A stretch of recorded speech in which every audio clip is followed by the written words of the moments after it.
اعوذ باللہ من الشیطان الرجیم بسم اللہ الرحمن الرحیم۔ یہ ہے سورہ بقرہ سپارہ نمبر 2 اور اس کی یہ آیت نمبر ہے 183۔ ٹھیک ہے، یہاں پہ اللہ تعالیٰ مومنوں سے فرما رہا ہے، مومنوں تم پر روزے فرض کیے گئے ہیں جس طرح تم سے پہلے لوگوں پر فرض کیے گئے ہیں تاکہ تم پرہیزگار بنو۔ روزے کے دن گنتی کے چند روز ہیں، تو جو شخص تم میں سے بیمار ہو یا سفر میں ہو تو دوسرے دنوں میں روزوں کا شمار پورا کر لے، اور جو لوگ روزہ رکھنے کی طاقت رکھیں لیکن رکھیں نہیں، وہ روزے کے بدلے محتاج کو کھانا کھلا دیں۔ جو کوئی شوق سے نیکی کرے تو اس کے حق میں زیادہ اچھا ہے، اور اگر سمجھو تو روزہ رکھنا ہی تمہارے حق میں بہتر ہے۔ اللہ تعالیٰ فرما رہا ہے،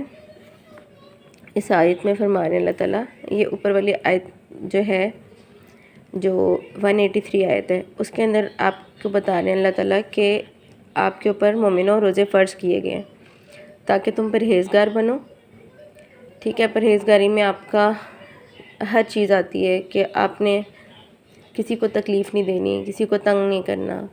مطلب مذاق میں بھی ہم بیٹھے بیٹھے یار یہ دیکھا اس کا ناک کیسا ہے، اس کی آنکھ کیسی ہے، اس طرح کی چیزیں نہیں کرنی چاہیے، تو یہ بھی پرہیزگاری میں آتی ہیں۔ ٹھیک ہے، یہ 183 آیت تک یہ ہمیں بتایا گیا کہ روزے تم پر فرض کیے گئے ہیں۔ اس کے بعد جو لوگ بیمار ہوتے ہیں یا سفر میں جاتے ہیں، یہ ان کے بارے میں احکام ہے کہ اللہ تعالیٰ نے کہا ہے کہ جو لوگ روزہ رکھ نہیں سکتے یا سفر میں ہوتے ہیں یا بیمار ہوتے ہیں، تو اگر وہ روزہ نہیں رکھ سکتے تو ان کا شمار کسی اور مہینے میں کر لیں، کسی اور مہینے میں جس میں آسانی ہو۔ جیسے سردیوں میں اکثر لوگ روزے رکھتے ہیں، دن چھوٹے ہوتے ہیں تو اس میں لوگ روزہ رکھ لیتے ہیں کہ بھئی ہم نے روزوں میں یہ روزے نہیں رکھ سکے تو اب رکھ لیتے ہیں۔ ٹھیک ہے، لیکن اللہ تعالیٰ دوسری جگہ یہ بھی فرما رہا ہے کہ اگر کوئی نیکی کرنا چاہے، مطلب اگر کوئی پھر بھی بیمار بھی ہے، سفر میں بھی ہے اور وہ پھر بھی روزہ رکھنا چاہتا ہے تو اس میں جو ہے نا وہ نیکی کر سکتا ہے، یہ اس کے حق میں زیادہ اچھا ہے، کیونکہ اللہ تعالیٰ نے روزے میں بڑی برکت رکھی ہے۔ کیونکہ اللہ تعالیٰ کہتا ہے کہ اللہ تعالیٰ نے روزے میں اس قدر برکت رکھی ہے کہ جب انسان بیمار ہوتا ہے اور وہ روزہ رکھ لیتا ہے، اگر اس کی طاقت ہے اتنی، تو اللہ تعالیٰ اس کی بیماریاں دور کر دیتا ہے۔ نہ کھانے سے بھی بہت ساری بیماریاں انسان کی دور ہو جاتی ہیں۔ یہ نہیں ہوتا کہ انسان بیمار ہو گیا تو اس نے کھاتے ہی جانا ہے، بس کھاتے جانا ہے، ویکنس ہو رہی ہے، یہ ہو رہا ہے، وہ ہو رہا ہے، لیکن اس نے کھاتے جانا ہے۔ تو اللہ تعالیٰ یہی کہہ رہا ہے جو کوئی شوق سے نیکی کرے تو اس کے حق میں زیادہ اچھا ہے،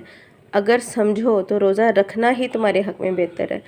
دیکھیں اللہ تعالیٰ اس میں یہ کہہ رہا ہے کہ اگر سوچنے اور سمجھنے اور فکر کرنے کی بات ہے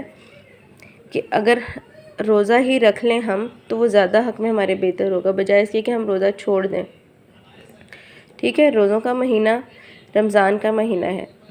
یہ اس سے اگلی آیت ہے، آیت نمبر 184 میں ہم نے یہ دیکھا ہے کہ روزہ رکھنا ہمارے لیے ضروری بھی ہے، اور اگر ہم نہیں رکھ سکتے تو اس کا الٹرنیٹ کیا ہے۔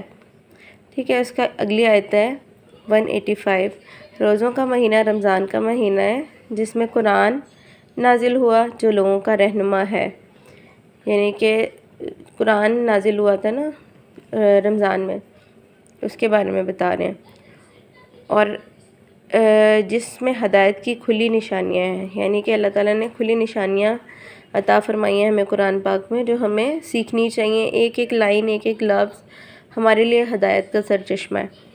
تو ہمیں اس کو بجائے اس کے کہ ہم جی عربی آج جی دوسرا روزہ ہے، تیسرا روزہ ہے، ہم جی پڑھے جا رہے ہیں، پڑھتے ہی جا رہے ہیں، پڑھتے ہی جا رہے ہیں،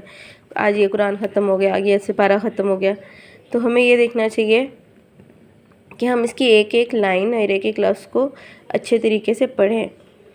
سمجھیں۔ ٹھیک ہے،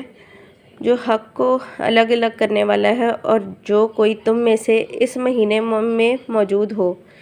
ٹھیک ہے، اللہ تعالیٰ فرما رہے ہیں کہ حق و باطل کو الگ الگ کرنے والا مہینہ ہے، مطلب لوگ کوشش کرتے ہیں کہ ہم اس میں کوئی غلط کام نہ کریں، کوئی برائی نہ کریں، اپنے آپ کو نیکی کی طرف لے کے آتے ہیں لوگ، مطلب انسان کو سمجھ آنا شروع ہوتی ہے یار یہ غلط ہے، ہم نے نہیں کرنا کیونکہ ہم روزے سے ہیں۔ ٹھیک ہے، تو اس مہینے میں ہمیں اللہ تعالیٰ فرما رہے ہیں، اتنی آرام سے اور کھلے طریقے سے بتا رہے ہیں جو حق اور باطل کو الگ الگ کرنے والا مہینہ ہے، اور اگر انسان سمجھے تو انسان یہی کر رہا ہوتا ہے روزہ رکھ کے کہ یار یہ غلط ہے، یہ نہ کریں، یہ صحیح ہے، یہ کرنا چاہیے، ٹھیک ہے۔ قرآن پاک کا ٹائم، کھانے کا ٹائم، نماز کا ٹائم، ہر چیز کا ایگزیکٹ ایک ایکوریٹ ٹائم سیٹ ہو جاتا ہے روزوں میں، ٹھیک ہے۔ اللہ تعالیٰ کہہ رہے ہیں جو کوئی اس مہینے میں موجود ہے پورے مہینے کے روزے رکھے، ٹھیک ہے، پورے مہینے کے روزے رکھنے کا حکم دیا گیا ہے۔ اور جو بیمار ہو یا سفر میں ہو، دیکھیں اس آیت کو پھر سے اللہ تعالیٰ نے دہرایا ہے، جو بیمار ہو یا سفر میں ہو تو دوسرے دنوں میں رکھ کر ان کا شمار پورا کر لے، ٹھیک ہے، دوسرے دنوں میں یہ روزے رکھ کے اس کا شمار پورا کر لے، اور اللہ تعالیٰ تمہارے حق میں آسانی چاہتا ہے اور سختی نہیں چاہتا، ٹھیک ہے۔ اللہ تعالیٰ فرما رہے ہیں کہ میں تمہارے لیے اس لیے یہ حکم دے دیا ہے کہ لوگ تم پہ باتیں جیسے کرتے ہیں، اچھا بیمار ہے، تھوڑا سا بخار ہو گیا تو کیا ہوا، روزہ رکھ لیتا ہے بندہ، یہ ہو جاتا ہے، وہ ہو جاتا ہے، ٹھیک ہے۔ میں کوئی عالمہ تو نہیں ہوں، لیکن میں یہ اس لیے بتانا چاہ رہی ہوں کہ بہت سارے لوگ جو ہے نا ایسے ہی روزہ چھوڑ دیتے ہیں۔ اللہ تعالیٰ ان کے حق میں بھی بہتری کرے کہ ان سے رکھا نہیں جاتا، الٹی آ رہی ہوتی ہے کچھ لوگوں کو بہت ویکنس فیل ہو رہی ہوتی ہے، ٹھیک ہے، ان لوگوں کو لگتا ہے کہ پتہ نہیں ہم روزہ رکھ لیں گے تو کیا ہو جائے گا ایک دم سے نا۔ تو اللہ تعالیٰ نے اس میں بتایا ہے کہ بھی جو بیمار ہو یا سفر میں ہو تو وہ روزہ چھوڑ سکتا ہے، لیکن جو دوسرے دن ہوتے ہیں نا ان میں روزہ پورا کر لینا چاہیے، اور اگر نہیں پورا کر سکتا تو محتاج کو کھانا کھلا دیں، اور اس طرح کھانا کھلائیں کہ اچھے طریقے سے، جیسے کسی مہمان کو کھانا کھلایا جاتا ہے، یہ نہیں کہ رات کا پڑا ہوا کھانا ہے یا بچا ہوا ہے وہ اٹھا کے دے دو جی، لیکن اچھا اور بہترین کھانا اس کو ایسے ہی کھلانا ہے جیسے آپ اپنا روزے میں اہتمام کرتے ہیں خود کھانے کے لیے، ٹھیک ہے۔ اسی لیے کہ تم روزوں کا شمار پورا کر لو، اور احسان کے بدلے اللہ نے تم کو ہدایت بخشی ہے، تم اس کو بزرگی سے یاد کرو اور اس کا شکر کرو۔ اللہ تعالیٰ فرما رہا ہے کہ تم جو ہے نا روزوں کا شمار پورا کر لو، اور اس احسان کے بدلے اللہ نے تم کو ہدایت بخشی ہے، تم اس کو بزرگی سے یاد کرو اور اس کا شکر ادا کرو۔ یعنی کہ اللہ تعالیٰ کہہ رہے ہیں کہ تم میں جو میں نے یہ چھوٹ دی ہے نا، تم پھر بھی اس میں اپنی عبادت بھی کرو، نماز صحیح طریقے سے پڑھو، اگر روزہ نہیں رکھ سک رہے تو روزے کو نہیں بھی رکھ رہے نا، لیکن رمضان کے مہینے کو اسی طرح گزارو اور اللہ تعالیٰ کا شکر ادا کرو کہ اللہ تعالیٰ نے تمہارے لیے یہ آسانی پیدا کر دی ہے کہ اگر تم روزہ نہیں بھی رکھ رہے تو تم پہ کوئی سختی نہیں ہے، جیسے نماز کی سختی ہے نا کہ اگر تم نماز چھوڑو گے تو عذاب آئے گا، تو اللہ تعالیٰ نے روزے میں اتنی انسان کو آسانی پیدا کر دی کہ اللہ تعالیٰ نے اس کے اوپر کوئی عذاب نہیں رکھا، کوئی اس کو تکلیف نہیں دی۔ تو ہم اللہ تعالیٰ کی کون سی ایسی نعمت ہے جس کے بارے میں ہم یہ کہہ سکتے ہیں کہ اللہ جی یہ نعمت کوئی اتنی خاص نہیں ہے، مطلب ہر چیز، ایک ایک لفظ، ایک ایک لائن ہمارے لیے اتنی خاص ہوتی ہے کہ ہم اس کو جھٹلا نہیں سکتے، ہم اس کو یہ نہیں کہہ سکتے اللہ جی دیکھ تو نے ہمارے ساتھ یہ کیا۔ بہت سارے لوگ کہتے ہیں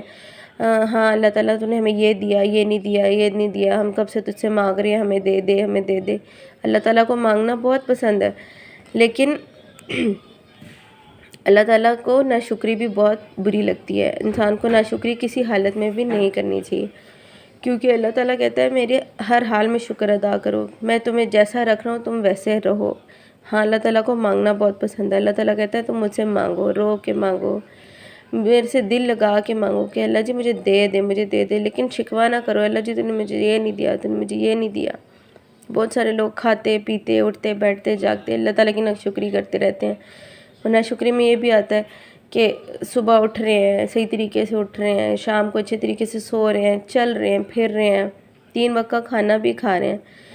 بس جی گزارا ہو رہا ہے، بس جی گزارا ہو رہا ہے۔ یہ بھی ناشکری کے کفریہ کلمات ہوتے ہیں، یہ بھی نہیں کہنا چاہیے کہ ہاں جی گزارا ہو رہا ہے۔